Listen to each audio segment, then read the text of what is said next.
Konnichiwa.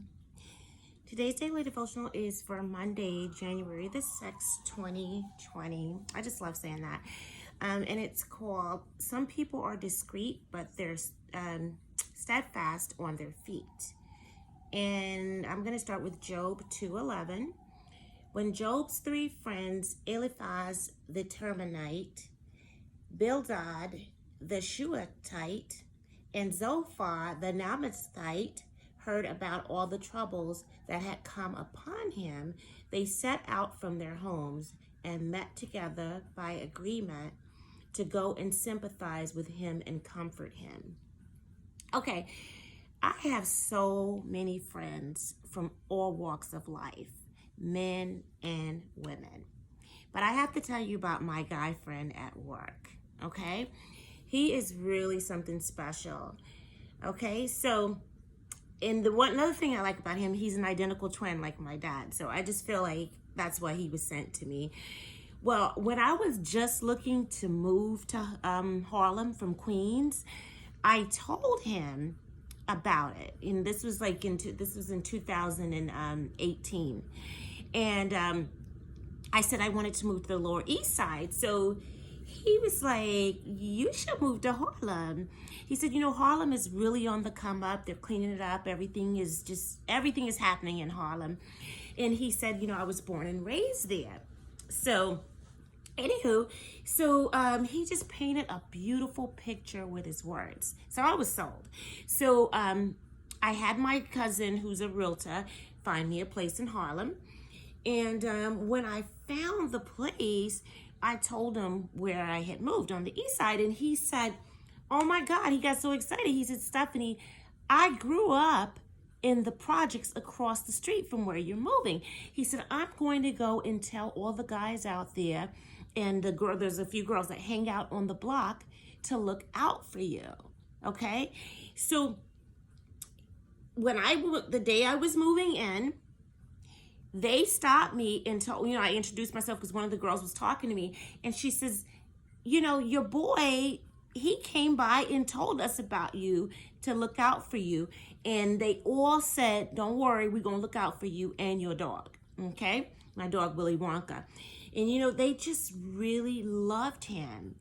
They stayed true to their word, because I've been here a year and a half. It'll be 2 years, coming up soon, but I've been here a year and a half, and even until the day my dog died, okay?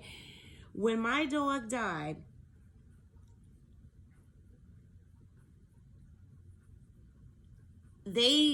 when I tell you, even the grown men on that block outside, and some of these guys, they are thugs, they cried along with me. For weeks, they kept reminiscing about him with me. I had to tell them, you guys, please stop talking about him, okay? But they really sympathized with me. And, they helped me so much with everything, okay? And they would tell me that my friend would come by sometimes to check on me.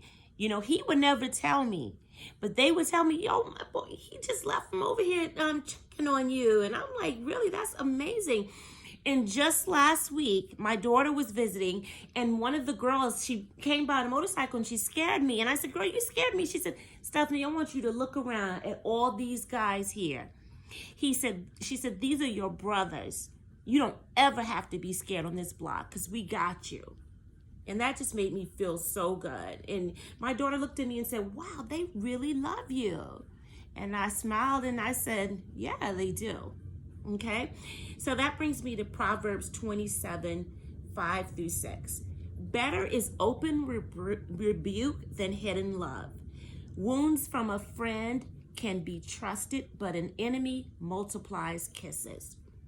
Okay, I don't even know why this guy does all these things for me, because I'm real fussy and demanding with him, because I'm a perfectionist on the job, and I love deadlines. So I expect everyone else to follow deadlines, but life just doesn't work like that.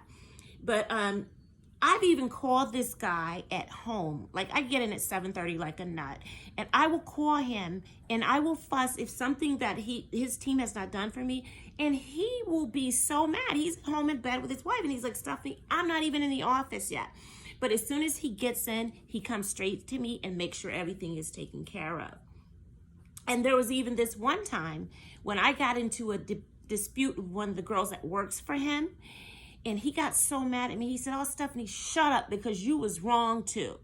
And he walked off. And I just, he puts me in my place. And I like that. So, I love this guy. I really, really love him. And I thank God for sending him and his army of angels to look out for me. Okay? Because I feel like they're doing what my dad and his twin brother would do. My dad has an identical twin, and so does this guy. So I feel like that was part of God's plan, his spirit. So I have a power thought for you guys. God's soldiers wear different uniforms, and they all stand on a different post, but they will be there when you need them the most. Okay? Love you guys. Have a great day. Mwah.